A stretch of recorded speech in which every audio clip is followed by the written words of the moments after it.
Hello everyone, मेरे channel में आप सबका स्वागत है। हम देखते हैं कि योंगशिल और हंसू की मॉम से मिलने जाते हैं क्योंकि उनकी दिमागी हालत ठीक नहीं थी। और जब वो उससे बात करने जाते हैं तब वो उसे योंगसुक के नाम से बुलाती है। और तब हम देखते हैं कि योंगसुक जूडो का प्लेयर था और वो अपने अगले मैच की प्रैक्टिस कर रहा था। और उनका कोच उन्हें समझाता है कि कल उनका मैच होने वाला है और उनके लिए अच्छा होगा अगर वो किसी लड़ाई में ना फंसे। पर जब योंगसुक घर जा रहा था तब वो देखता है कि कुछ लड़के मिलकर एक लड़के को बुली कर रहे थे और तब वो उसकी हेल्प करने जाता है। पर तभी उसे अपने कोच की बात याद आती है और फिर वो पुलिस को फोन करता है और उन्हें वहां बुलाता है। पर जब वो वहां जाकर देखता है तब तक वो लड़के वहां से चले गए थे। और फिर वो उस लड़के के पास जाता है और उसे उठाता है।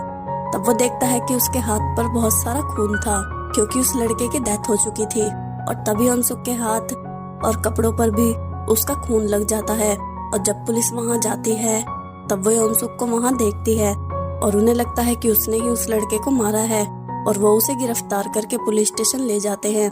पर योंगसुक उन्हें बताता है कि उसने ये सब नहीं किया बल्कि उसने ही उन्हें फोन किया था। पर कोई उसकी बात पर यकीन नहीं करता। और जब वो कोर्ट में जाता है तब वो अपना केस भी हार जाता है और उसे 2 साल की जेल हो जाती है। और जो एक विटनेस था जिसने उन लड़कों को देखा था उसने भी अपना स्टेटमेंट बदल लिया था कि उसने वहां किसी को नहीं देखा।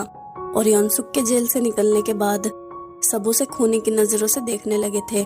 उसे कहीं कोई जॉब नहीं मिलती थी और उनके पड़ोसी भी उससे डरते थे। और जब हांसू ने उसे अब्रॉड में काम करने के लिए बुलाया तब योंगशिल ने उसे अब्रॉड भेज दिया। और फिर एक दिन योंगशिल को खबर मिली कि योंगसुक मर चुका है। पर जब वो उसके पास गई तब उसे पता चला कि हांसू की डेथ हुई है।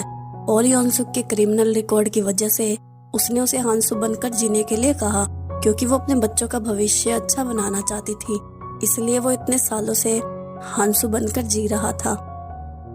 दूसरी तरफ पार्क जुल्स और उसका भाई रायोंग की योगा क्लास में जाते हैं और उन दोनों को एक साथ देखकर रायोंग की गलतफहमी और भी ज्यादा बढ़ जाती है।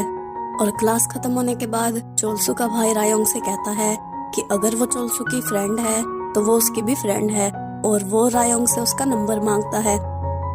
फिर युजू योंगशिल से मिलने आती है और उसे वहां रहने की परमिशन देने के लिए उसका शुक्रिया करती है। और फिर योंगशिल युजू को कुछ पैसे देती है जिससे वो अपनी वेडिंग रिंग खरीद सके क्योंकि जुनयोंग अभी जॉब नहीं करता। फिर रायोंग मियोंग को बता देती है कि हेयोंग अपने बॉयफ्रेंड के साथ रह रही है और उसने घर में सबसे झूठ बोला। और वो उसे उसकी फोटो दिखाती है। तब मियोंग उसे बताती है कि उसका बॉयफ्रेंड ओ माई बॉस के बिहाइंड द सीन शूट कर रहा है और वो दोनों एक ही कंपनी में काम करते हैं। और वो उससे कहती है कि पहले उन्हें जुनयोंग को ये बात बतानी चाहिए। अगले दिन हांसू को एक बड़ा ऑर्डर मिलता है जिसमें मियोंग उसकी हेल्प करती है और योंगशिल जुंगी को भी नीचे ले आती है ताकि वो नाश्ता कर सके। और तब हांसू उसे अपने हाथों से गिम्पाप खिलाता है। फिर शाम को रायोंग और मियोंग जुनयोंग को उसके कमरे में ले जाती हैं क्योंकि उन्हें लग रहा था कि उनकी मॉम घर पर नहीं है। पर उनकी मॉम छत पर कपड़े सुखा रही थी और जुनयोंग का रूम भी छत पर ही था। और तब मियोंग जुनयोंग को बताती है कि हेयोंग अपने बॉयफ्रेंड के साथ रह रही है और उसने सबसे झूठ बोला है और ये बात उनकी मॉम को पता नहीं चलनी चाहिए वरना उसकी मॉम की तबीयत खराब हो जाएगी।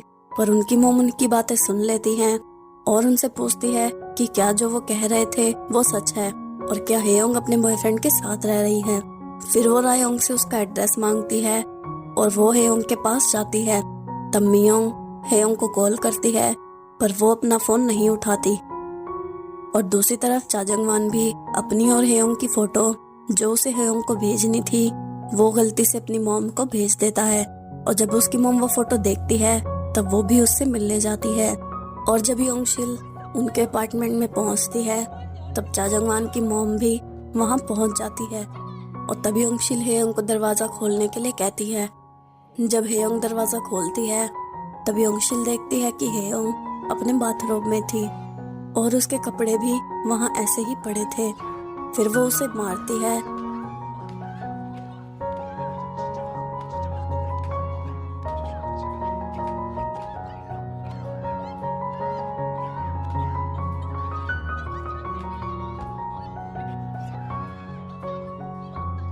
और उसे वहाँ से ले जाती है और फिर चाजंगमान की मॉम भी उसे वहाँ से ले जाती है। दूसरी तरफ वो तीनों अपने डैड को सब कुछ बता देते हैं और उसका डैड उन्हें घर भेजता है और योंगशिल का इंतजार करता है। फिर योंगशिल हेयोंग के साथ घर वापस आती है और वो तीनों सीधा उनके कमरे में जाते हैं। फिर योंगशिल हेयोंग से कहती है कि इसलिए वो अपना अपार्टमेंट उन्हें नहीं दिखा रही थी और इसलिए ही वो कभी उन्हें वहाँ नहीं आने देती। और ये सब करते हुए क्या एक बार भी उसने उनके बारे में नहीं सोचा। फिर उनकी कन्वर्सेशन थोड़ी देर तक चलती है और तब हेयोंग उनसे कहती है कि उसने कभी उनसे झूठ नहीं बोला। उसने उन्हें बताया था कि वो अपने फ्रेंड के साथ रहेगी, पर उन्होंने उससे कभी नहीं पूछा कि उसकी फ्रेंड लड़का है या लड़की, और अगर वो उनसे पहले पूछती तो वो उसे मना कर देते, इसलिए उसने उनसे झूठ बोला। फिर जुनयोंग उसे अपने रूम में लेकर जाता है और उससे कहता है कि जब रायोंग ने उसे पकड़ लिया था तभी उसे वापस घर आ जाना चाहिए था, पर हेयोंग उसे कहती है कि वो अब 30 साल से ऊपर की है और क्या उसका उसके बॉयफ्रेंड के साथ रहना इतना गलत है, और उसे नहीं लगता कि उसने कोई गलती की है क्योंकि वो दोनों अडल्ट हैं और दोनों एक दूसरे के साथ रहना चाहते हैं। अगले दिन मियोंग अपनी कंपनी में जाती है और तब वो जुंगी का इंटरव्यू देखती है और जो जुंगी का इंटरव्यू ले रही थी वो उनसे पूछती है कि ओ माय बॉस ड्रामा की स्टोरी एक फादर और बेटे की है, और फिर वो जुंगी से उसके डैड के साथ उसकी मेमोरी के बारे में पूछती है। तब जुंगी उसे बताता है कि उसके डैड ने उसे एक बार गिम्पाप खिलाया था और बस यही उसकी एक मेमोरी है। तब मियोंग को एहसास होता है कि जुंगी सिर्फ अपने डैड के साथ रहना चाहता है और उसके पास अपने डैड की सिर्फ वही एक याद है। फिर हम देखते हैं कि रायोंग चोलसू और उसके भाई के साथ लंच करती है और तब चोलसू का भाई रायोंग को अप्रोच करता है और पार्क चोलसू को उससे जेलसी होती है, और चोलसू के वहां से जाने के बाद उसका भाई रायोंग को कॉफी के लिए ले जाता है और तब रायोंग चोलसू को भी वहां बुला लेती है। और जब चोलसू वहां जाता है तब वो उससे कहती है कि उसका बॉयफ्रेंड उसे अप्रोच कर रहा है और वो कहती है कि उसे उससे ब्रेकअप कर लेना चाहिए क्योंकि वो लॉयल नहीं है। तब चोलसू से बताता है कि वो दोनों भाई हैं और वो दोनों ट्विंस हैं। फिर हम देखते हैं कि मियोंग जुंगी के पास जाती है और उससे माफी मांगती है। वो कहती है कि वो सिर्फ अपने बारे में ही सोच रही थी और उसने उसकी तरफ से चीजों को नहीं देखा। वो कहती है कि उन्हें लग रहा था कि उसने उनके डैड को उनसे छीन लिया है, पर अगर वो उसके पॉइंट ऑफ व्यू से देखे तो 35 सालों से उन्होंने उसके डैड को उससे छीना है। फिर वो कहती है कि उसने उसका इंटरव्यू देखा और उसे एहसास हुआ कि उसके डैड जुंगी के भी डैड हैं, और तब वो उससे माफी मांगती है और उससे पूछती है कि क्या वो उसकी अपॉलॉजी एक्सेप्ट करेगा, और वो कहती है कि वो उसके साथ दोबारा काम करना चाहती है। तब जुंगी उसकी अपॉलॉजी एक्सेप्ट कर लेता है और वो कहता है कि वो डायरेक्टर कांग से बात करेगा। अगले दिन डायरेक्टर कांग जुंगी को उसकी सेलिब्रिटी वैन देता है और जुंगी उसकी चाबी मियोंग को देता है। फिर शाम को चाजंगवान हांसू और योंगशिल से माफी मांगने जाता है और वो उनसे कहता है कि उसे हेयोंग को डेट करने के लिए उनकी परमिशन मांगनी चाहिए थी और उसने ही हेयोंग को उसके साथ रहने के लिए बोला था, इसलिए वो इस बात पर शर्मिंदा है। और वो कहता है कि अगर उनकी इजाजत हो तो वो हेयोंग से शादी करना चाहता है, पर हांसू से वहां से जाने के लिए कहता है।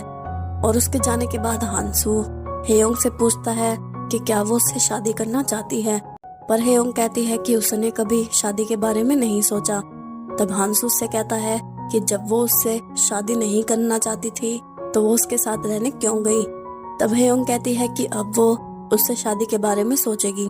फिर मियोंग उसे जुनियोंग के रूम में ले जाती है और उससे पूछती है कि क्या वो चाजंगवान से शादी करेगी, पर हेयोंग कहती है कि वो शादी नहीं करना चाहती क्योंकि उसने कभी शादी करने के बारे में नहीं सोचा, और वो उनसे कहती है कि अभी वो उनके मॉम डैड को कुछ न बताए। फिर चाजंगवान अपने घर जाता है और उसकी मॉम उससे पूछती है कि क्या उसने उस लड़की से ब्रेकअप कर लिया है। तब चाजंगवान उससे कहता है कि वो उससे ब्रेकअप नहीं करेगा और वो उससे शादी करना चाहता है, और वो उससे कहता है कि हेयोंग में वो सब कुछ है जो उसे अपने वाइफ में चाहिए, पर उसकी मॉम उससे कहती है कि वो उसे कभी एक्सेप्ट नहीं करेगी। फिर हम देखते हैं कि जुंगी मियोंग को छत पर बुलाता है और उससे पूछता है कि घर में क्या चल रहा है। तब वो उसे बताती है कि हेयोंग अपने बॉयफ्रेंड के साथ रहती थी और उसकी मॉम को ये बात पता चल गई थी। और फिर वो उससे पूछता है कि उसे उनके लिए क्या करना चाहिए। तब मियोंग उससे कहती है कि उसके पेरेंट्स ने 2 दिन से कुछ नहीं खाया और अगर वो उनके लिए कुछ लेकर आएगा तो वो उसे मना नहीं कर पाएंगे। और वो जुंगी को उनका फेवरेट खाना लाने के लिए कहती है। फिर अगले दिन वो सबके लिए खाना लेकर आता है और वो सब एक साथ नाश्ता करते हैं। फिर चाजंगमान हेयोंग से मिलने जाता है और उससे कहता है कि कल जो भी उसने कहा वो सच है और वो उससे शादी करना चाहता है। पर हेयोंग कहती है कि उसका शादी करने का कोई इरादा नहीं है और बिना शादी किए भी वो दोनों एक दूसरे के साथ खुश रह सकते हैं। और हेयोंग उससे कहती है कि सिर्फ उन दोनों की शादी नहीं होगी। और वो उससे कहती है कि क्या उसे लगता है कि उसकी मॉम उनकी शादी के लिए मान जाएगी। और वो कहती है कि वो उसकी मॉम की वजह से उससे शादी नहीं करना चाहती। फिर हम देखते हैं कि रायोंग पार्क चोलसू को अवॉइड करने लगती है और जब भी चोलसू उसके सामने आता है तब वो वहां से चली जाती है या छुप जाती है। पर एक दिन चोलसू और उसका भाई उसके सामने आ जाते हैं और उसे अपने साथ लंच करने के लिए ले जाते हैं।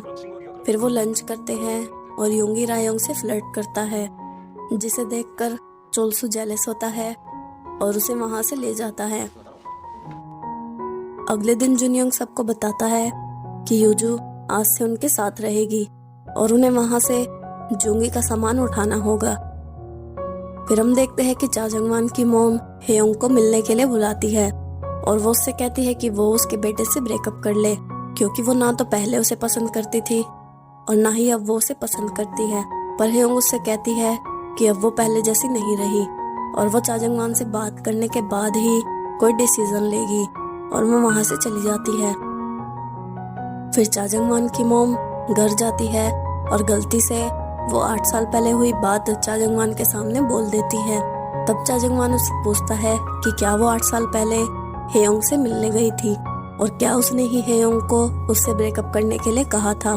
तब उसकी मॉम उससे कहती है कि उसने ही उसे उससे ब्रेकअप करने के लिए कहा था, क्योंकि उसने उसके कोर्स के लिए उससे पैसे लिए थे, इसलिए वो नहीं चाहती थी कि वो उसे डेट करे। फिर चाजंगमान हेयोंग के पास जाता है और उससे पूछता है कि उसने उसे क्यों नहीं बताया कि उसकी मॉम उससे मिली थी और उनके ब्रेकअप की वजह भी उसकी मॉम ही थी और क्या वो उससे शादी उसकी मॉम की वजह से नहीं करना चाहती। तब हेयोंग उससे कहती है कि पहले उसने उससे शादी के बारे में सोचा था, पर उसकी मॉम ही उनकी सबसे बड़ी प्रॉब्लम है।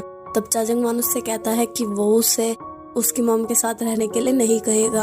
वो कहता है कि वो शादी के बाद अपने पेरेंट्स से अलग रहेगा और क्या तब भी वो उससे शादी नहीं करेगी। पर हेयोंग कहती है कि वो ऐसा नहीं कर सकता और वो नहीं चाहती कि वो उसकी वजह से अपने पेरेंट्स को छोड़ दे। और वो उससे कहती है कि वो पहले की तरह एक दूसरे को डेट कर सकते हैं। पर चाजंगमान उससे कहता है कि वो हमेशा एक दूसरे को डेट नहीं कर सकते और अगर वो उससे शादी नहीं करना चाहती तो वो कुछ नहीं कर सकता। और वो हेयोंग से ब्रेकअप कर लेता है। फिर हेयोंग घर जाती है और हानसू से अपने रूम में बुलाता है और उससे पूछता है कि उसने शादी के बारे में क्या सोचा है। तब वो उन्हें बताती है कि अभी चाजंगमान ने उससे ब्रेकअप कर लिया है, क्योंकि वो शादी नहीं करना चाहती थी और वो नहीं चाहती कि उसकी मॉम उसकी मदर इन लॉ बने। दूसरी तरफ चाजंगमान घर जाता है और वो अपनी मॉम से कहता है कि वो हेयोंग से मिलने गया था और वो अपनी मॉम से पूछता है कि वो हेयोंग से क्यों मिलने गई थी और उसने उसकी इंसल्ट क्यों की और क्या उसे उसके साथ ऐसा करना जरूरी था जिससे उसका इकलौता बेटा प्यार करता है। और वो कहती है कि उसने वो सब उसके भले के लिए किया। तब चाजंगमान घर छोड़कर चला जाता है। अगले दिन जुंगी जुनयोंग के रूम में शिफ्ट हो जाता है और हेयोंग के रूम में जुनयोंग और यूजू का सामान रखा जाता है। दूसरी तरफ युंगी चोलसू के पास जाता है और उससे कहता है कि वो रायोंग को अपने दिल की बात बता दे कि वो उसे लाइक करता है। फिर चोलसू रायोंग के पास जाता है और उससे कहता है कि वो उसे लाइक करता है, पर रायोंग उसे बस ओके बोलकर वहां से चली जाती है। फिर हम देखते हैं कि शाम को यूजू उनके घर रहने के लिए आती है और सब उसका वेलकम करते हैं और सबके साथ डिनर करते हैं। डिनर के बाद हेयोंग, मियोंग और जुंगी उसके रूम में ड्रिंक करने जाते हैं और वहाँ किम यूजू की बातें करते हैं। तब रायोंग भी वहाँ आती है और उन्हें बताती है कि यूजू उसके रूम में आई थी और उसने उसे एक गिफ्ट दिया है और वो उससे इनडायरेक्टली कह रही थी कि वो उसकी शादी में उनसे ज्यादा सुंदर ना लगे। और तब जूनी उन्हें कहता है कि कल वो उन्हें पार्लर लेकर जाएगा और उन्हें यूजू से ज्यादा सुंदर बनाएगा और वो ही उन सब के लिए पे करेगा। अगले दिन यूजू और जुनियोंग के जाने के बाद मियोंग, हेयोंग और रायोंग जूंगी के साथ पार्लर में जाती हैं और वो वहाँ उनका मेकओवर करवाता है।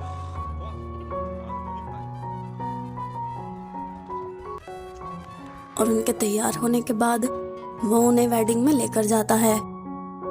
दूसरी तरफ यूजू का फोटोशूट हो रहा था और तब वो तीनों वहां एंट्री लेती हैं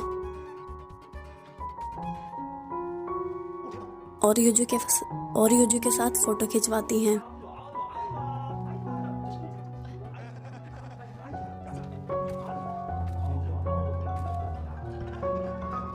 उनकी वेडिंग सेरेमनी शुरू होती है।